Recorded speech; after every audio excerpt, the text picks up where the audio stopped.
Yeah, just Sveno Mick here from Sveno Mick. It's not Swenson's mowing and grounds maintenance on this video because I'm doing a bit of a video of what I was done in that last video. I was out in the bush showing you an area. Now, when I was in that bush with my dad, when he was Swenson logging, that he done most of Dad and his men carted two truckloads a day, basically effectively two hardwood truckloads a day. Now you're looking at probably about 10 to 11 cubic metres of timber, and I know in metric. Ted, one of Dad's operators I was talking to the other day, told me how many super feet, and I worked it out and I just can't quite remember. Might have been just a tad under 10 cubes, but anyhow, though, Dad's particular timber jinkers he had single axle 84 or C1800 inters, bonneted inters.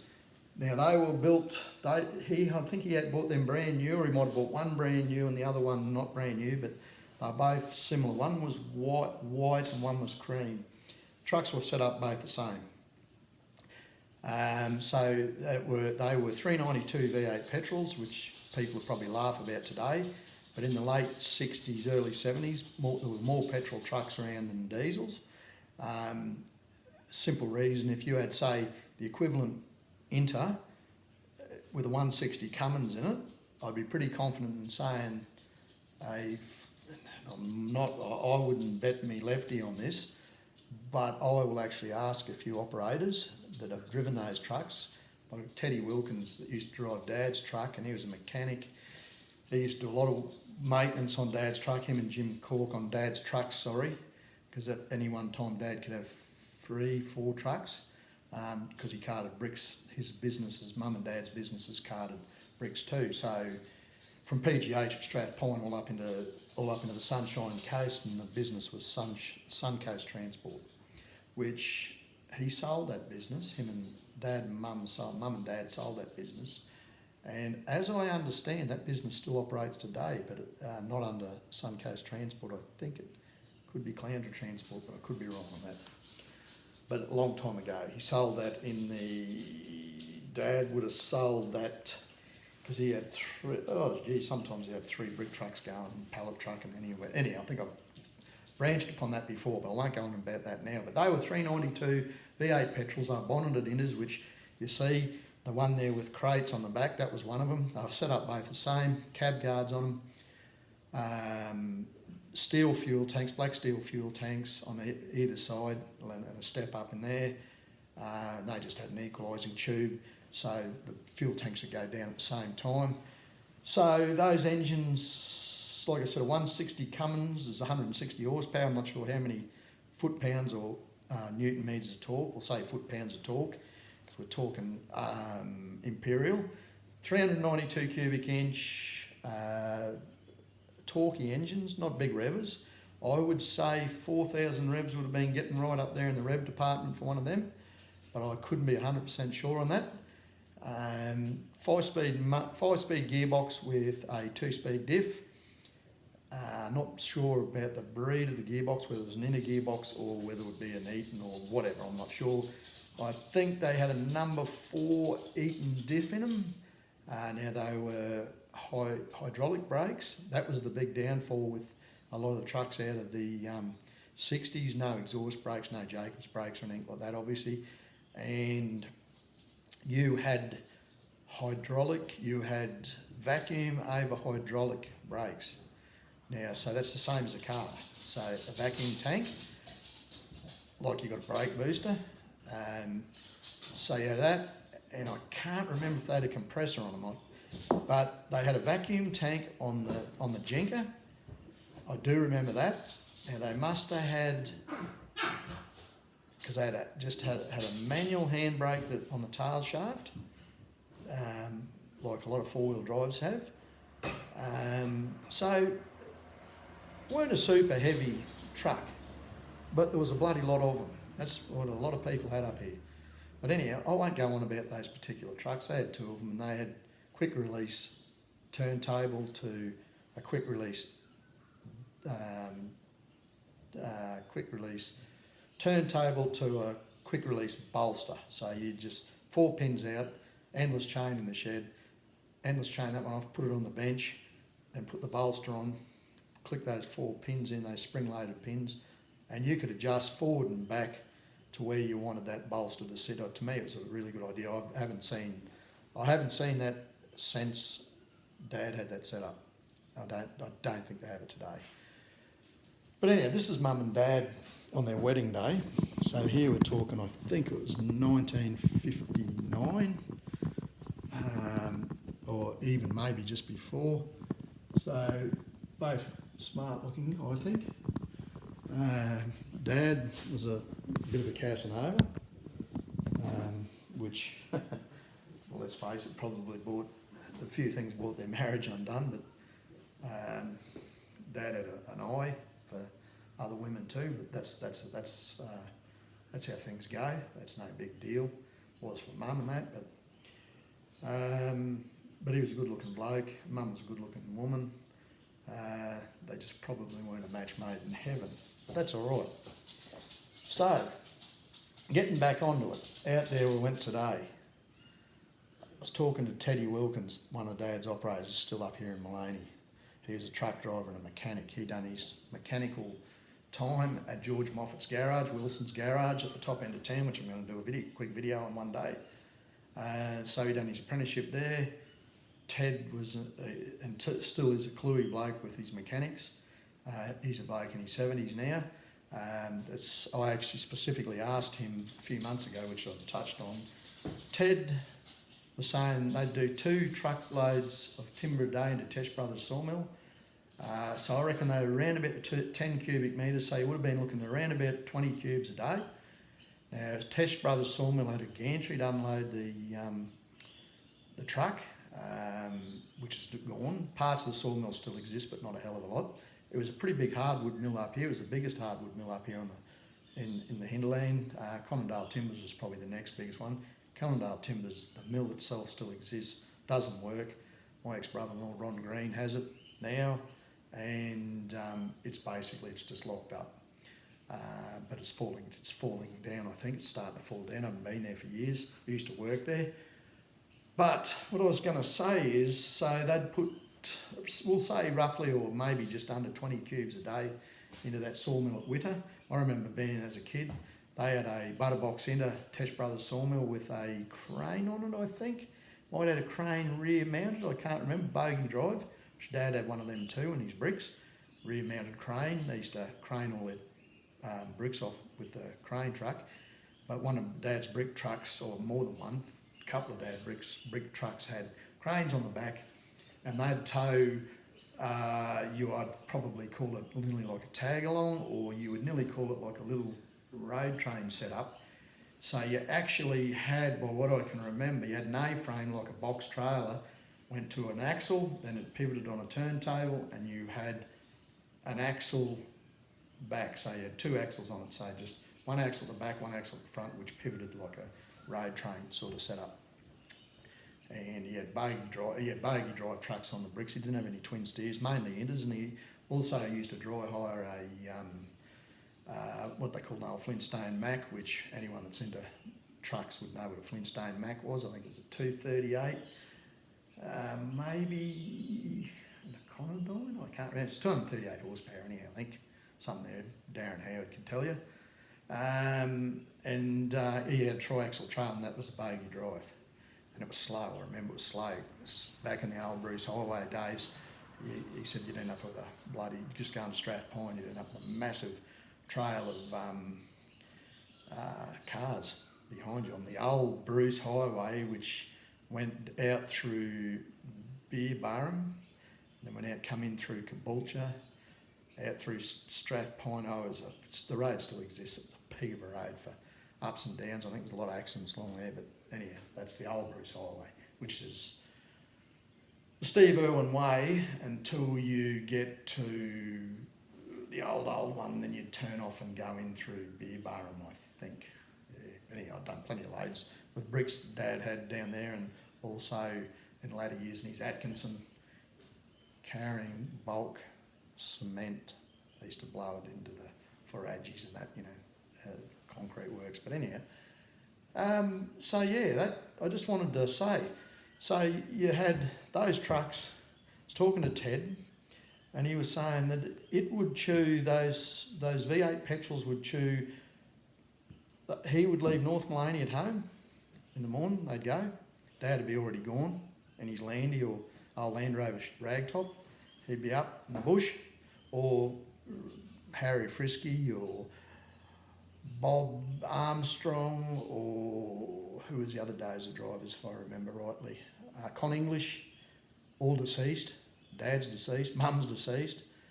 Most of these people are deceased now, and that's why I wanted to try and get as many photos, but they didn't take a lot of photos back then. And some of the stuff that I throw up, you'll see the old two dozers and that going down, and there's ones there, old black and white. A few of them are Dad on the dozer and winching and that, and very little ones of his truck, but the one of his a little old Bedford truck he had, and also one of his Inders and one of his 84s, and also his S-line and his concrete truck which was the S-line. But there's a few of them, but very little photos, and we haven't even got a photo of his old D68U, which really, really disappoints me. I'm going to try and get a photo of the D6, Campbell Green's old D6, which I think Ron's got now, but Ron's very protective of all that sort of stuff, and he doesn't show too much. But I'd like to get a photo of it because I used to use it. I used to drive it for Conondale Timbers. So it was the exact same setup, McKee winch on it, cable blade, narrow gauge D6, it's an AU, that's narrow gauge. So look, 52 gallons of fuel for those two loads out of Summer Mountain, or up in the Conondales, up in behind Charlie Moreland, and I remember him telling me that. He said, yeah, 52 gallons of fuel for those two loads. Now, that's a lot of pulling up through there, a lot of downhill, a lot of pulling coming up the Conondale range, a lot of ups and downs. I actually thought that was pretty good, 26 gallons of fuel down and back per load. So I thought that's pretty good. But he remembered the revs, he remembered. I'd just have to question him up, and I've actually got to tape it so I know. Because a lot of this history, which a lot of people aren't even interested in, but a lot of the history is actually being lost. There's on that too there. That's a photo there of my grandson, our grandson Zach. I shouldn't say my grandson, our grandson, Carly, my wife, Debbie, which is my first wife. That's our son, Damien's son, when he was about 3 years of age. One of Damo's fiance that Damien had, Jess, her mum drew that, and that's a very much a liking of little Zach when he was about 3.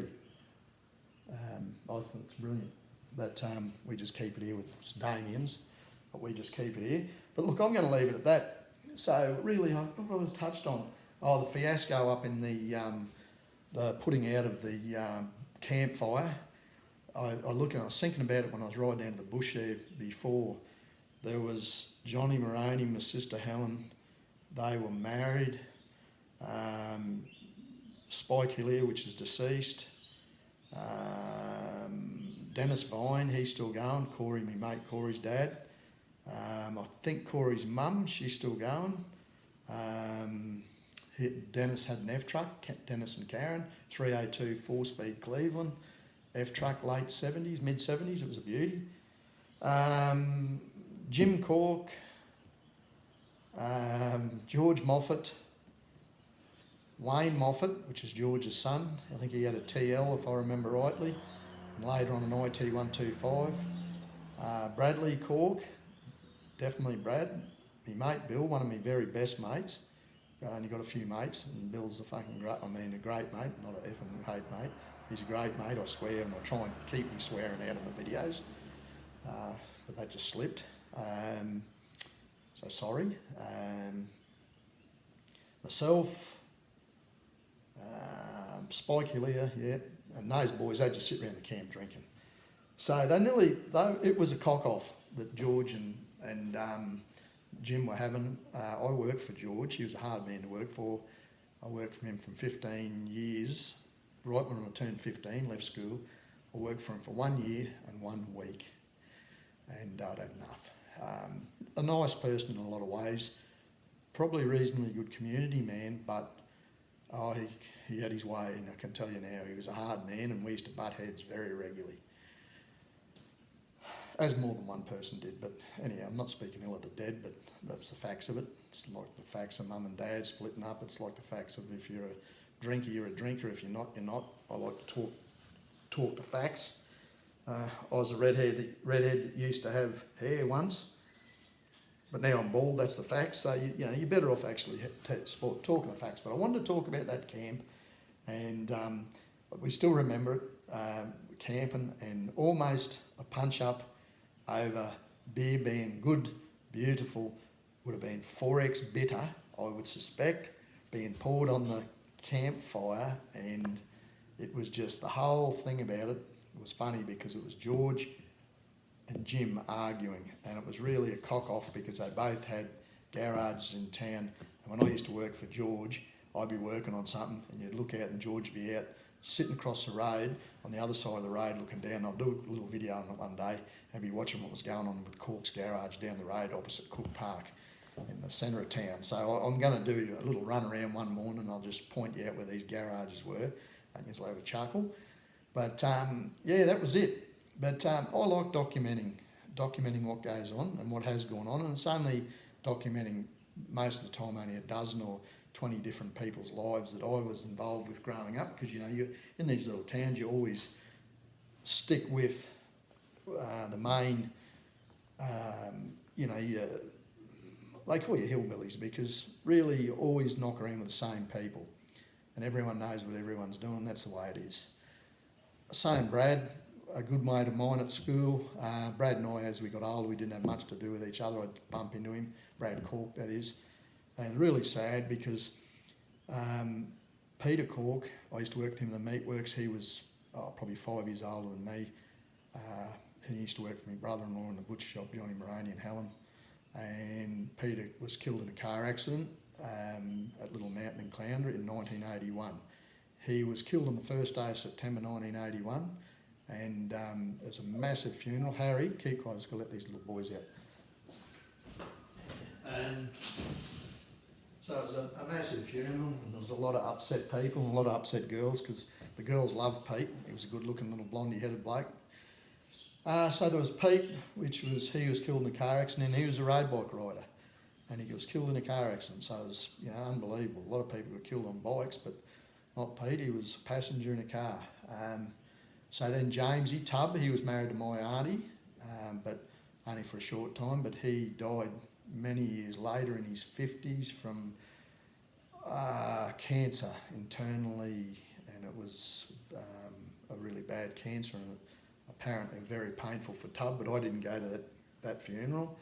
And then poor Brad, I just quickly went over him quickly in the other video, but Brad, I never realised he used to suffer from a lot of depression, and he took his own life, which was really sad. So and Jim and Jane are both gone, so there's only Kelly and Skin left, Kelvin and Glenn, which is Skin. Brad was Wog. I don't know. I think he always coughed a lot, and I don't even know how he got the nickname Wog, because they were blonde-haired,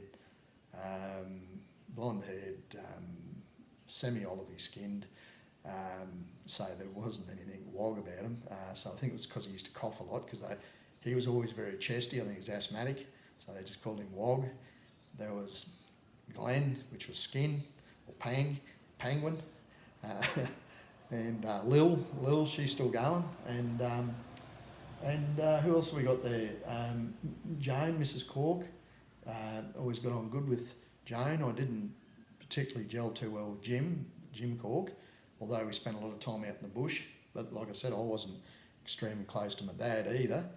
So when you sort of sit back, you look upon all these great times, and they were good times, but we'd go out with little matchbox trucks and that out on the ramp, and I'd follow along. Dad would be snigging logs, and I'd be just walking behind the dozers. He's snigging as he's heading towards the ramp, and you'd be farting around in the bull dust or whatever. It's just unless you sort of were there and you really like that sort of stuff and you're experienced it, a lot of people mightn't like it. For us, it was fun.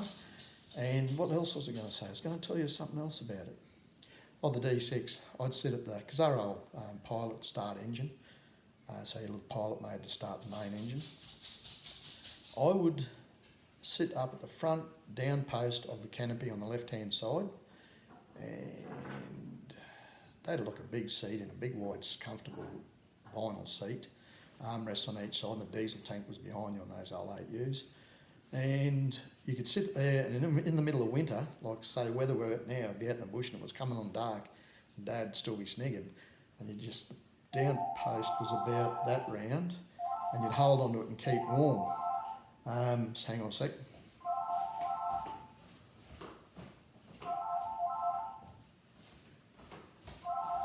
Don't need to be answering that phone number. So yeah, you just keep warm on the down post of the machine. And I remember that. I remember Dad pushing a dam in winter, and it was extremely cold, and you'd be up beside, and the heat would be coming off because they had to open, they had a bonnet and the engine was open, and the heat would be coming off the engine of the dozer, and you'd be up at that post because you're sitting on metal. You know, when you sit back and look at it, you think, you know, you see people that have branches fall on them and kill them and that, and the amount of time I've spent in the bush and seen branches fall, and some close, but none on top of me. So I've been lucky. But oh, look, you'd be in steep country, and like I don't know, they just operated, and I suppose you become used to it. Like you were, what they say, street wise, but we were probably wise around that sort of thing. But look, I could go on for hours about all this, but I'm going to pull it up at that. I just wanted to quickly branch upon that. But that camp was funny, unless you were there, and they didn't have a punch up, and look, I think they were sort of semi-mates, but it was a competition because one fellow had the garage and the other fellow had the garage and another garage, and it was a competition to see, I don't know, and it was just comical, and like I said, we had a real laugh about it. And yeah, but what a beautiful afternoon we've got. I'm going to go and catch up on the news and see what's going on with this COVID. I've just about had enough of that, but this is going to go on for years, I can see. And there's that much anti-vax stuff going on, but I just don't know what's going to happen because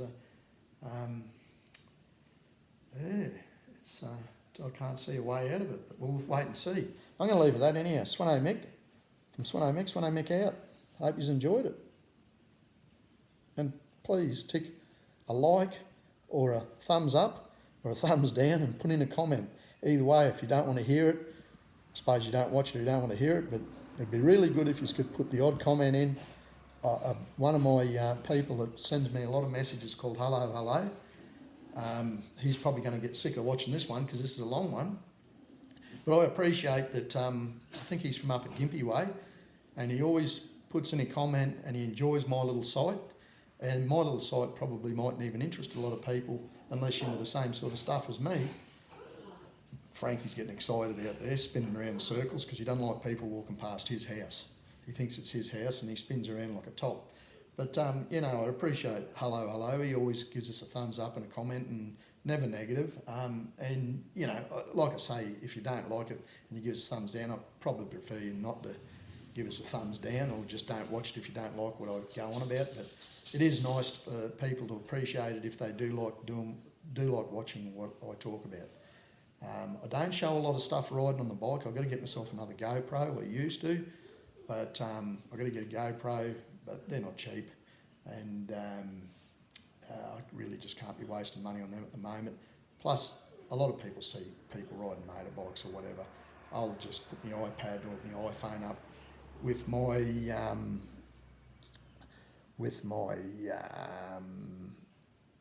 holding it, or just sitting on my chest and holding it as I drive my mower or whatever, because it's got a steering wheel and it's easy to operate.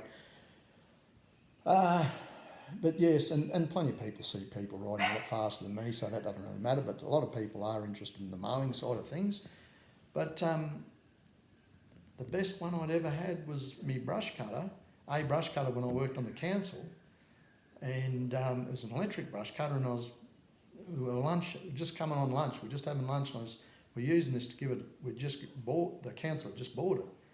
And we had a backpack battery, we had a couple of backpack batteries, and there's what still at the time called their, not a commercial, but as good an electric one as they had. Like this would be 3 years ago or 4 years ago.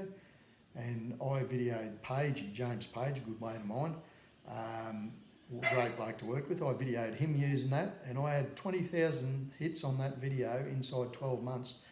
But when I left the council under probably not a real happy circumstances, which I think I've touched upon here, they made me remove about 30 videos that I'd done on hustler mowers, still gear, which we had a lot of. I'd talk about galvanised trailers, talk about anything that I like the look of, and I'd just give a genuine, honest opinion of how I seen things. I didn't, like the hustlers, everyone knows they're good, and everyone knows still gear's good. Didn't do much on the little Isuzu trucks, they're good, but I'd be on the posse track, and because I used to operate the posse and the Komatsu loader and chainsaw work and whatever, and well, they really got, management got the shits that I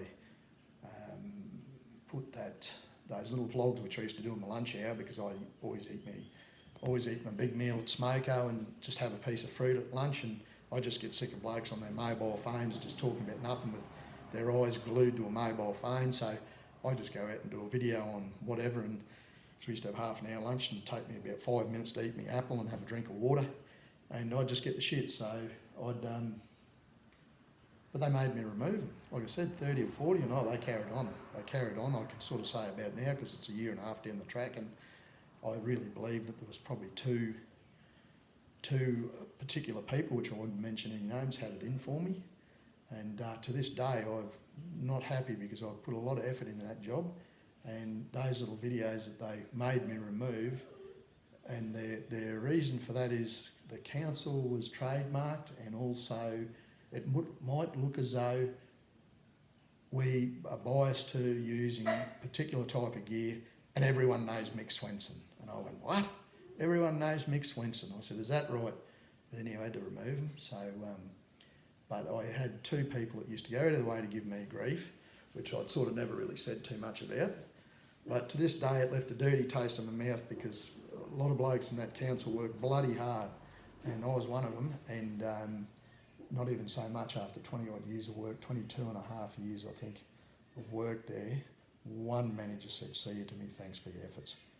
My site coordinators, my foreman, and the other managers, one manager in particular, not even so much as good luck Mick. So that's why, talking about busy videos, that one I would have liked to, and I had nothing to, could not see anything with council or anything on it. But anyhow, that's what they done.